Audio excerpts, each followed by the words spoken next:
Taat dan patuh kepada orang tua. Assalamualaikum warahmatullahi wabarakatuh. Halo anak-anak, bagaimana kabarnya hari ini? Semoga kalian selalu dalam keadaan sehat dan bersemangat belajar di rumah ya nak ya. Jumpa lagi dengan Ibu Mei. Pada hari ini kita akan belajar pelajaran akidah akhlak. Sudah siapkah anak-anak belajar bersama Ibu Mei? Ya, kalau sudah siap ya, bukunya dibuka ya anak-anak ya. Ya, buku akidah akhlaknya sudah disiapkan kan? Iya, pintar ya. Nah, anak-anak, sebelum kita memulai pelajaran pada hari ini, marilah kita membaca basmalah terlebih dahulu ya. Bismillahirrahmanirrahim. Mudah-mudahan dengan bacaan basmalah tadi bisa membawa kemudahan pada hari ini ya. Nah, kita akan memasuki pelajaran 5 anak-anak, yaitu tentang taat dan patuh kepada orang tua. Ya. Taat dan patuh kepada orang tua merupakan salah satu kewajiban yang harus dilakukan oleh setiap anak muslim. Setiap anak harus berperilaku sopan dan halus kepada orang tua, mengerjakan apa yang diperintahkan orang tua dan selalu menghargai apapun usaha yang telah dilakukan orang tua. Taat dan patuh kepada orang tua merupakan salah satu amal soleh yang mulia. Dibandingkan dengan apa yang telah kalian lakukan sekarang kepada orang tuamu, itu belum bisa menandingi pengorbanan yang telah orang tua kalian lakukan ya nak ya. Seorang ibu ya telah mengandung kalian 9 bulan, melahirkan, menyusui ya, dan merawat kalian dari bayi sampai sekarang kalian sudah besar. Begitu pula dengan seorang ayah. Seorang ayah telah mencari nafkah ya untuk membesarkan kalian. Orang tua kalian bersama-sama merawat, menjaga dan membesarkan kalian. Jadi sudah sepantasnya kalian itu taat dan patuh kepada orang tuamu. Nah, anak-anak, apakah kalian sudah membiasakan diri untuk taat dan patuh kepada orang tuamu di rumah? Sudah atau belum? Ya, sebagai seorang muslim, tentunya kalian sudah harus taat dan patuh kepada kedua orang tuamu, karena hal tersebut merupakan salah satu cara untuk berbakti kepada mereka. Nah, pada pelajaran kali ini kita akan membahas tentang pengertian taat dan patuh kepada orang tua beserta contoh-contohnya. Anak-anak, silahkan dibuka buku paket kalian, yaitu halaman 66 ya. Bu Mei ulangi, silahkan dibuka buku paketnya halaman 66. Nah, pada pelajaran ini kamu nanti akan diberi contoh mengenai perilaku terpuji dari Nabi Ibrahim alaihi wasallam dan Nabi Ismail alaihi wasallam yang dapat dijadikan teladan dalam kehidupan kita sehari-hari. Nabi Ibrahim alaihi wasallam itu adalah seorang bapak yang soleh, sedangkan Nabi Ismail alaihi wasallam itu adalah seorang anak yang sangat patuh kepada kedua orang tua ya. Kemudian anak-anak, Nabi Ibrahim alaihi wasallam dikenal sebagai seorang nabi atau rasul ulul azmi. Rasul ulul azmi itu apa anak-anak? Iya, rasul yang memiliki keteguhan.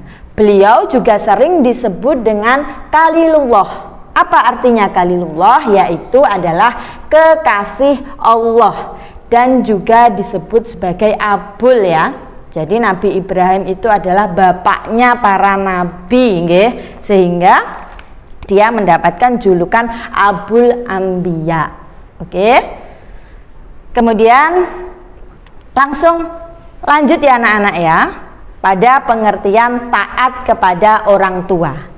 Hormat itu berarti menghargai, takzim, dan khidmat kepada orang lain, baik orang tua, guru, maupun sesama anggota keluarga. Dalam hubungan dengan orang tua, perilaku hormat ditunjukkan dengan berbakti kepada orang tua. Berbakti merupakan kewajiban anak kepada orang tua. Berbakti kepada orang tua merupakan salah satu amal saleh yang mulia. Perintah berbakti kepada orang tua itu terdapat dalam beberapa ayat Al-Quran. Salah satunya dituliskan dalam Quran surat Al-Baqarah ayat 83 ya anak-anak ya. Nah, di situ mari kita baca bersama-sama ya anak ya.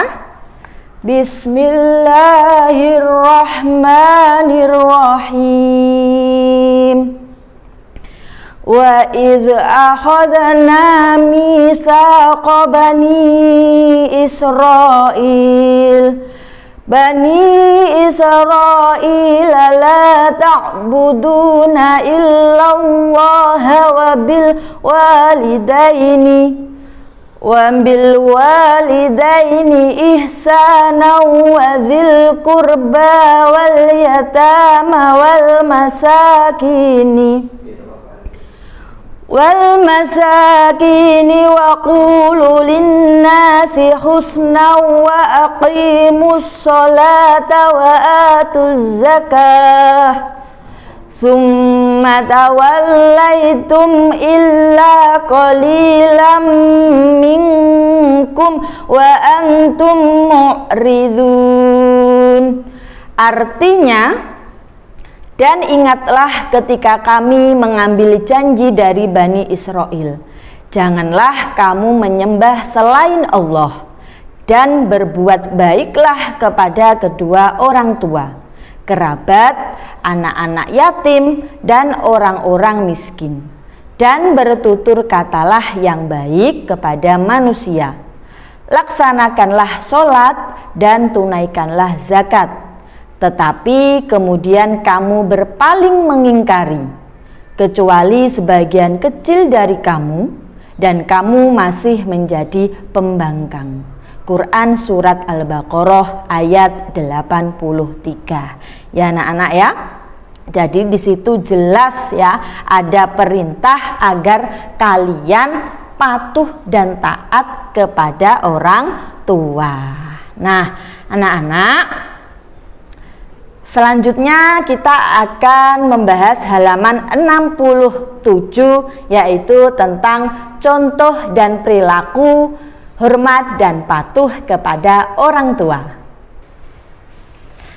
Anak-anak, nah di papan ini sudah Bu Mai tuliskan, yaitu contoh-contoh perilaku hormat dan patuh kepada orang tua ya. Nah, anak-anak perlu kalian ketahui ya, perilaku taat dan patuh kepada orang tua itu merupakan kewajiban kita sebagai anak, selama perintah orang tua itu tidak melanggar ajaran agama Islam. Contohnya apa perbuatan yang melanggar ajaran agama Islam? Ya, yang pertama yaitu berbuat musyrik ya. Kemudian yang kedua yaitu bermaksiat. Nah, ketika orang tua kita menyuruh kepada hal yang buruk ya, kita harus menolaknya ya dengan lembut. Tidak boleh kita menolaknya dengan kasar ya. Tetap menolak dengan lemah lembut dan tidak mau mengerjakannya ya nak ya. Nah, selengkapnya seperti ini ya nak ya. Contoh-contoh perilaku hormat dan patuh kepada orang tua yang bisa kalian lakukan dalam kehidupan sehari-hari. Yang pertama yaitu senantiasa berbuat baik dan bersikap hormat, ya, baik dalam tingkah laku maupun tutur kata terhadap kedua orang tua. Nggih, kalau berbicara sama orang tua harus lemah lembut, tidak boleh dengan nada yang keras, ya Nak ya. Kalau misalkan dipanggil Aisyah, ya, iya ayah, iya ibu. Kalau dalam bahasa Jawa dalem ya, begitu ya Nak ya, dengan suara yang halus. Kemudian yang kedua atau di sini B, menuruti keinginan orang tua selama tidak melanggar ajaran agama. Ya Nak ya. Jadi kalau orang tua kita itu memberikan nasihat dan perintah kepada kita, kita harus patuh kepada mereka. Nggih. Nah, apalagi selama daring seperti ini, Bapak Ibu tidak bisa mengawasi kalian. Nggih. Yang jadi pengawas atau guru kalian di rumah itu adalah orang tuamu, anak-anak. Nggih. Kalian harus patuh kepada mereka. Jangan karena ada kesulitan belajar, kalian tidak paham, kalian malah marah kepada orang tuamu. Disuruh belajar tidak mau. Itu yang banyak terjadi. Banyak yang dikeluhkan oleh orang tua, katanya anak-anak tidak mau belajar di rumah. Ya Nak ya, Bu Mei mohon dengan sangat. Bu Mei tahu, kalian pasti sudah bosan dan jenuh. Itu wajar ya anak-anak ya. Tetapi kita tidak libur anak-anak ya, kita tetap bersekolah tapi di rumahnya masing-masing. Jadi kalian harus patuh ya dengan apa yang dikatakan oleh orang tuamu. Oke? Kemudian selanjutnya yang C, yaitu membantu kedua orang tua ya anak-anak ya. Nah, kalian karena masih kecil, silahkan membantu sesuai dengan kemampuan kalian. Ya, misalkan kalian mama punya anak kecil, berarti kan adikmu membantu ngomong ya. Kemudian anak putri membantu cuci piring, menyapu. Kemudian kalau anak putra bisa membantu ayahnya berkebun atau mencuci kendaraan ya. Dan masih banyak lagi contoh membantu orang tua di rumah. Kemudian kalau orang tuamu sedang dalam kesulitan dan meminta bantuanmu, kalian harus dengan ikhlas ya Nak ya, tidak boleh marah kalau disuruh. Oke? Pintar. Selanjutnya yang D, mendoakan orang tua ya. Doakan orang tua kalian ya anak-anak ya, semoga panjang umur, diberikan kesehatan dan dimudahkan dalam mencari rezeki. Setelah selesai sholat 5 waktu nggih, kalian ya usahakan selalu mendoakan orang tuamu, karena siapa yang telah membesarkan kalian, merawat kalian dari kecil sampai besar sekarang, itu adalah orang tuamu ya Nak ya. Kemudian yang E, menjaga dan merawat orang tua ketika orang tua kalian sedang sakit ya Nak ya. Jadi kalau orang tua itu sedang sakit nggih, kalian harus menjaganya nggih, harus merawatnya ya.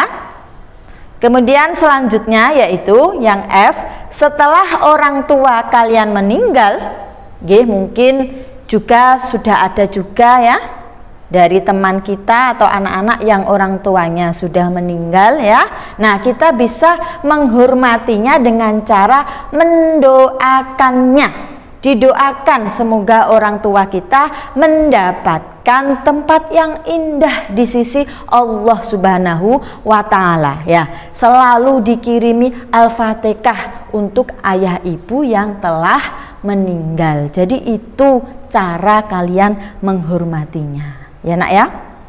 Nah, selanjutnya anak-anak ya, setelah kita mengetahui contoh-contoh perilaku hormat dan patuh kepada orang tua, selanjutnya kita masuk poin yang ketiga, yaitu tentang hikmah taat dan patuh. Hikmah yang dapat diambil dari berbakti kepada kedua orang tua, yaitu yang pertama, berbakti kepada kedua orang tua merupakan amalan yang paling utama ya anak-anak ya. Jadi jangan sampai kalian tidak taat kepada orang tuamu, karena dengan kita itu patuh kepada orang tua, kita sudah melakukan amalan yang sangat baik. Oke. Kemudian yang B, apabila kedua orang tua kita ridho atas apa yang kita perbuat, Allah pun akan ridho anak-anak ya. Jadi ridho Allah itu terletak pada ridhonya orang tua. Jadi kalian tidak boleh menjadi anak yang durhaka. Kemudian yang C, berbakti kepada orang tua dapat menghilangkan kesulitan yang sangat dalam, yakni dengan cara bertawasul dengan amal soleh tersebut ya nak ya. Kemudian selanjutnya silakan dibuka halaman 68. Yang D, berbakti kepada kedua orang tua akan diluaskan rezeki dan juga dipanjangkan umurnya ya Allah ya nak ya.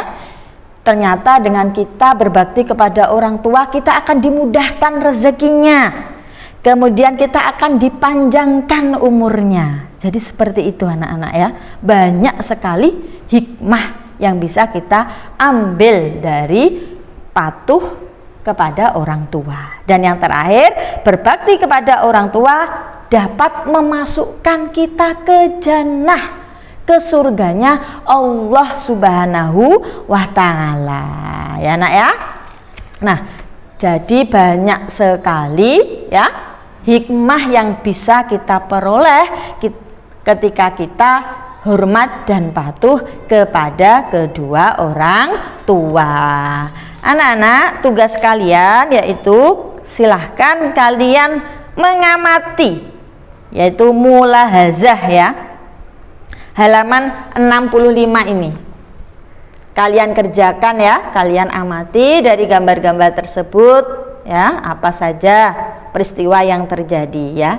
Kerjakan langsung di buku paketmu. Oke? Kerjakan langsung di buku paketmu. Nah, demikianlah tadi penjelasan dari Bu Mei ya anak-anak ya. Mudah-mudahan kalian bisa paham, kalian bisa menerapkan dalam kehidupan sehari-hari. Tidak hanya paham, tetapi diusahakan diterapkan dalam kehidupan sehari-hari. Semoga kita semua bisa menjadi anak soleh dan solehah. Allahumma amin. Akhiru kalam, wassalamualaikum warahmatullahi wabarakatuh.